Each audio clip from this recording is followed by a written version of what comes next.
Cerita bermula dengan menampilkan Eddie, seorang kurir paket yang sedang bernegosiasi dengan pemilik bengkel untuk memperbaiki mobil milik Eddie. Eddie membutuhkan mobil itu untuk pekerjaannya, tapi terkendala biaya untuk perbaikan. Di tengah negosiasi yang sedang terjadi, Eddie mendapat panggilan telepon dari sang mantan istri. Karena Eddie lupa bahwa saat itu adalah gilirannya untuk menjemput Sarah, putrinya, dari sepulang sekolah. Terlihat di sini Eddie merupakan seorang ayah yang sebenarnya sangat menyayangi putrinya. Namun sepertinya kondisi ekonomi dan sikap sang ayah membuat hubungan anak dan ayah ini sedikit renggang. Terjadi sedikit perdebatan saat Eddie memaksa pemilik bengkel untuk memperbaiki mobilnya, sembari Eddie mencari kekurangan biaya. Namun itu hanyalah akal-akalannya untuk mengambil dompet yang tergeletak di sana. Tak menemui titik terang, Eddie memutar otaknya, mulai dari menelpon teman-temannya hingga membeli lotre untuk mencoba keberuntungannya, lalu mencoba berbuat kriminal, hingga suatu waktu, matanya tertuju ke sebuah SUV mewah yang sedang terparkir. Tanpa pikir panjang, Eddie mendekati dan mencoba membuka pintu mobil tersebut. Merasa beruntung karena berhasil masuk mobil tersebut tanpa hambatan berarti, Eddie langsung mencari barang-barang yang menurutnya bisa dijual di dalam mobil tersebut.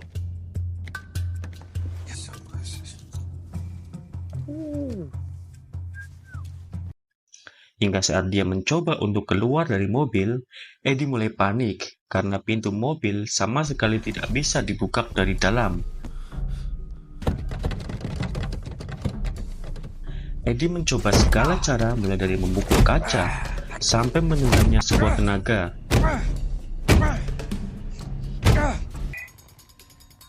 Eddie semakin panik saat tiba-tiba ada panggilan masuk di dalam mobil tersebut. Menolak menjawab panggilan tersebut, Eddie semakin terdorong untuk mencoba keluar dari sana.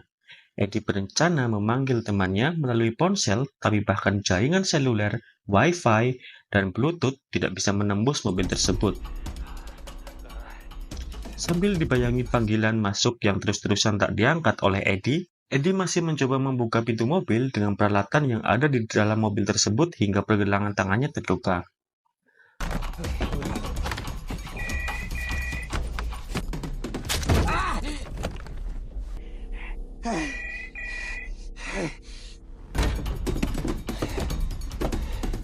Merasa terganggu dan juga sedikit penasaran, akhirnya Eddie menjawab panggilan tersebut.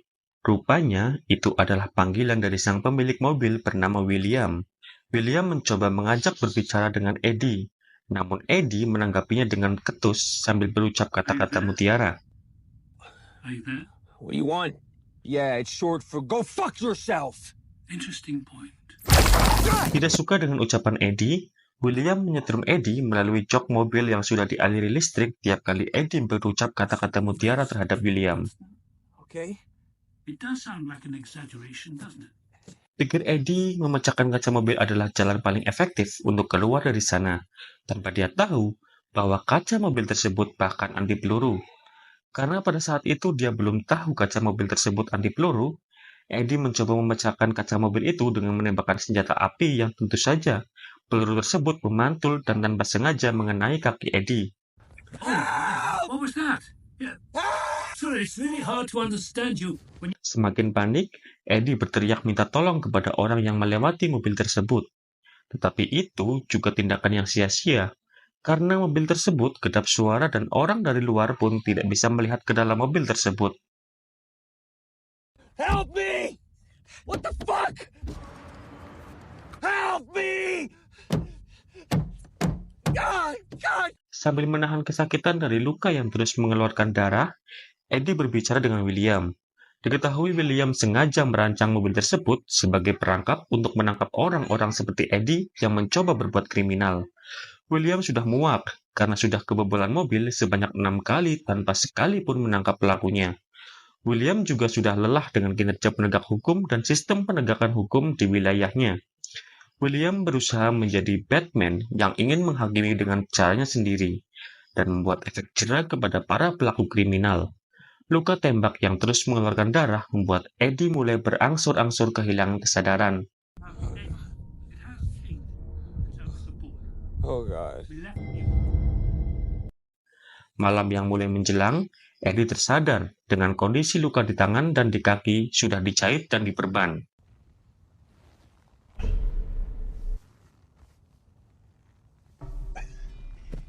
Eddie berusaha melewati malam itu dengan menahan rasa lapar. Keesokan harinya, Eddie yang masih terjebak di dalam mobil kembali mendapat panggilan dari William. William berusaha menceritakan hal yang melatar belakanginya untuk melakukan hal ini. Namun Eddie yang kelaparan dan kehausan memotong ucapannya dengan kata-kata mutiara lagi. I need food and water now, motherfucker. Language! Ah, Jesus. William yang tak suka dengan ucapan Eddie mencoba menghukum Eddie dengan menurunkan temperatur suhu di dalam mobil hingga memutar musik yang cukup keras.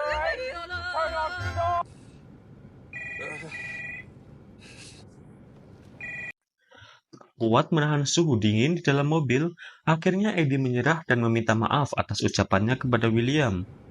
I'm sorry for cursing.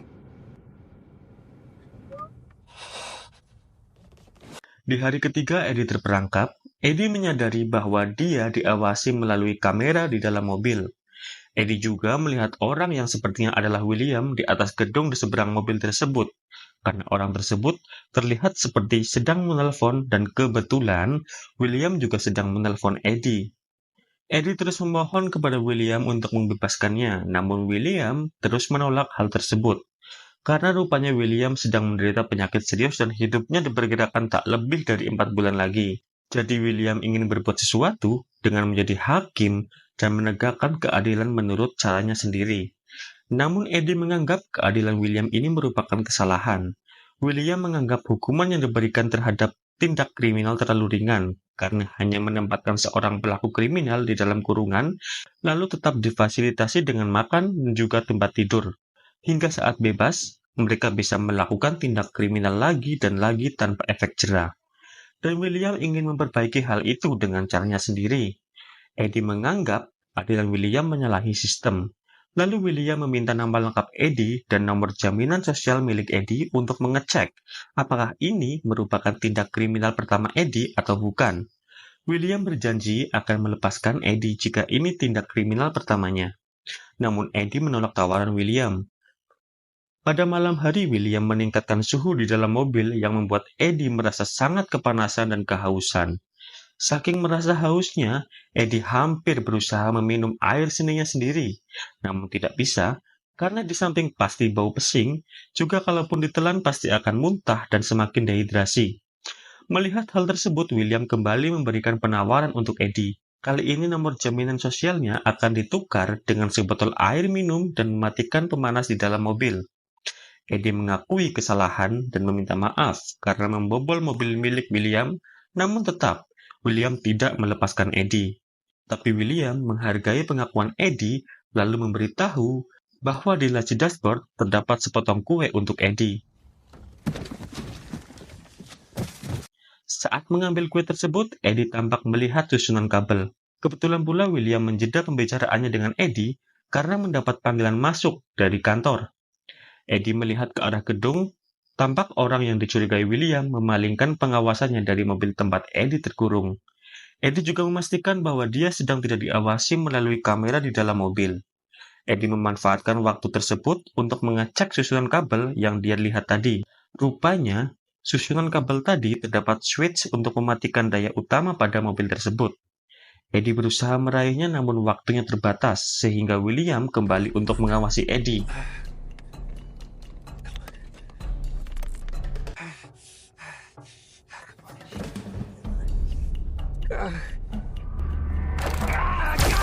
Di hari keempat, Eddie terkurung.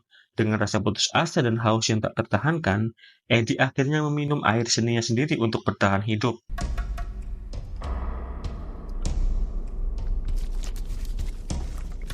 Rupa-rupanya mobil tersebut dapat menyala dan berjalan.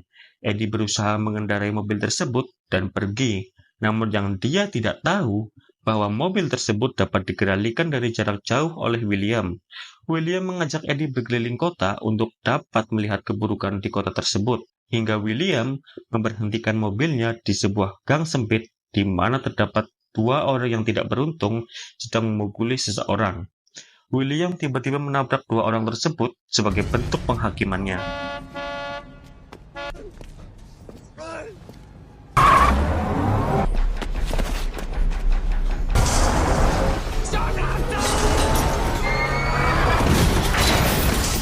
Eddie kembali pergi dengan mobil tersebut dengan kecepatan tinggi dan mengerem mendadak yang membuat Eddie terbentur dashboard mobil hingga hilang kesadaran. Eddie, here we go! Yay! Keesokan paginya saat Eddie tersadar, dia diberitahu bahwa William ternyata sudah mengunjungi tempat putrinya, Sarah. Eddie yang merasa khawatir menganggap William sudah terlalu jauh dan meminta William untuk menjauhi keluarganya. Karena keluarganya tidak ada hubungannya dengan tindak kejahatan yang Eddie lakukan. Rupanya William mengetahui semua tentang Eddie dan keluarganya berkat nomor jaminan sosial yang diberikan kepada William. William memberhentikan mobilnya tepat di dekat sekolah Sarah, di mana saat itu Sarah sedang mengendarai skuter miliknya untuk pulang. William hendak menabrak putri Eddie dan membuat Eddie panik hingga hampir membuat Eddie menembakkan senjata api ke kepalanya sendiri.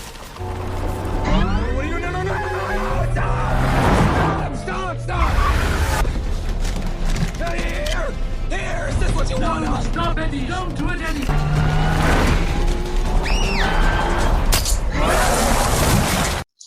Namun, rupanya senjata api tersebut sudah dilucuti saat William menjahit luka Eddie sebelumnya.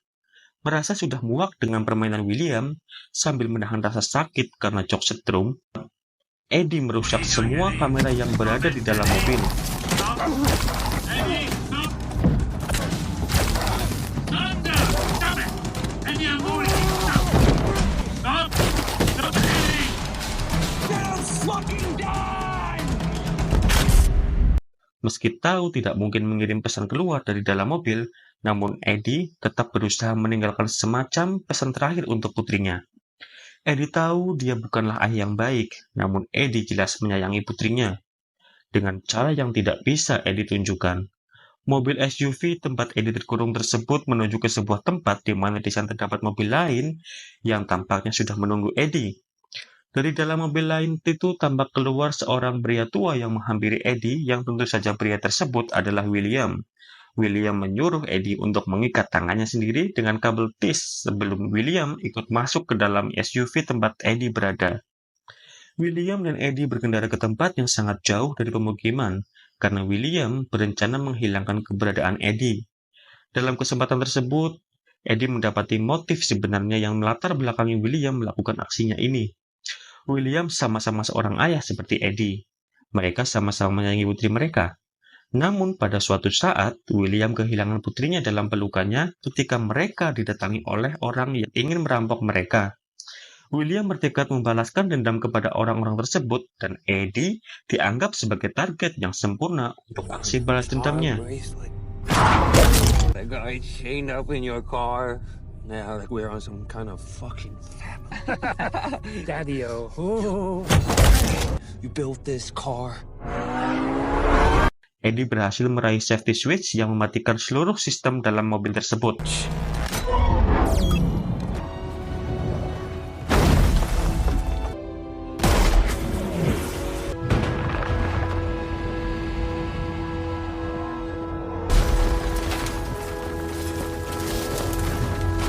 Eddie kemudian berhasil melepaskan ikatan pada tangannya dan membalas William.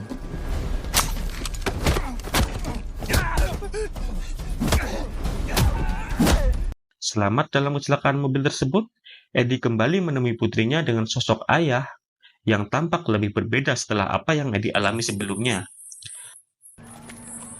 Secara singkat, film ini berisi tentang seorang ayah yang kehilangan putrinya akibat kesalahan sistem penegakan hukum yang dianggap cacat, lalu mencoba menegakkan keadilan yang menurutnya ideal dengan menghukum langsung para pelaku tindak kriminal.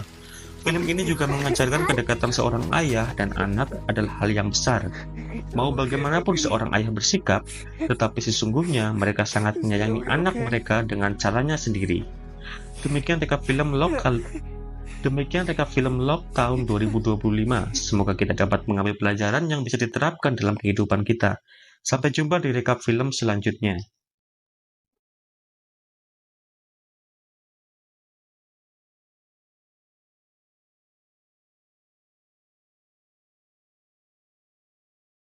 construct the rocket.